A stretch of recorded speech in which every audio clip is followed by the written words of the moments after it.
Here in this dusty, almost forgotten place west of Johannesburg, a spine-chilling, nerve-wracking event would occur. For one of the victims, the scars of that fateful and tragic day is still hauntingly fresh.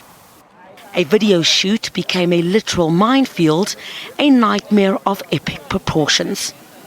The usual shouts of producers and directors unceremoniously replaced by ringing gunshots. As the director was about to say action, and then we see 3 guys coming from far approaching us. As they come closer, they start shooting in the air. And now we don't know what to do, what's happening. We look around, I look around. Everyone is running. And if I'm running to the other direction, now it's no longer 3. There's this 3, and on the other side, on my left, there's like 15 guys. And I run to the other side, there's like more, about maybe 12. So now we are surrounded, and everyone is armed. All these guys are fully armed. And they're instructing us to lie on the floor, keep our heads down. They're gonna kill us.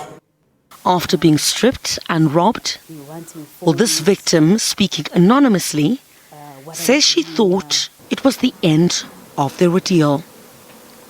But the reality, it was just the beginning.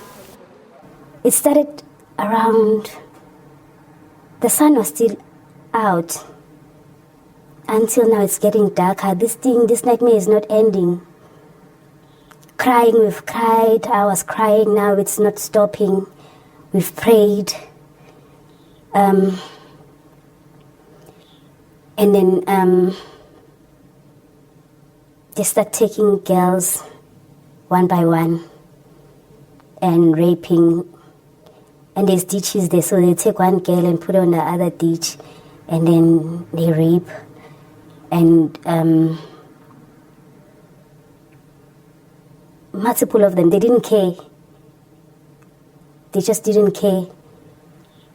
After a staggering 10 hours, it was over and they were ordered to return to their cars.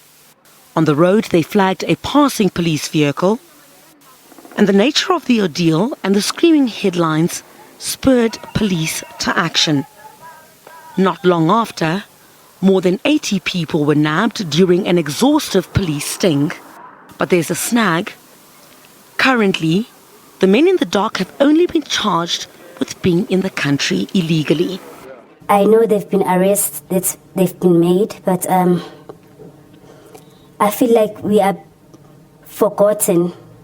It's all now just numbers of we've arrested so-and-so, and no one is coming and checking on the victims that were there. How are you guys holding up? Do you have food? What do you need? So now I have to leave this and go through this whole situation by myself again. And it's so hard. Even mental wellness, because I get anxious, I get palpitations, I don't sleep at night, and still I have to be strong for my child that I stay with. I only stay with her alone, and she needs me. Non-profit organization, the Bumba Foundation, is assisting those who've been brave enough to come forward. The story that you are sharing with us today is that of someone being stripped of their dignity, and beyond that dignity being stripped off, it's their livelihood, something that they have to do daily to survive, to live, and provide for their families.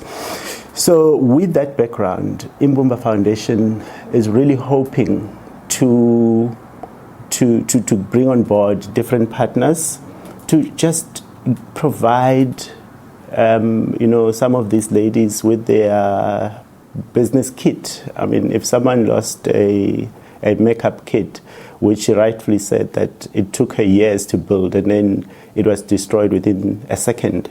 So we will try and see how our partners can come together to at least get them back onto their feet with their business opportunities that they would be looking at getting back to. But I think the second aspect, I mean, if I'm listening to the story and I'm getting shivers all over my body, how about someone who then went through that experience? So the second part, therefore, for us is that we can commit as in Bumba Foundation, that we will provide the psychosocial support. We've contacted our partners that we've been working with over the years to make sure that they can offer that assistance. The accused are back in court in September. Griselda Lewis, SABC News in Johannesburg.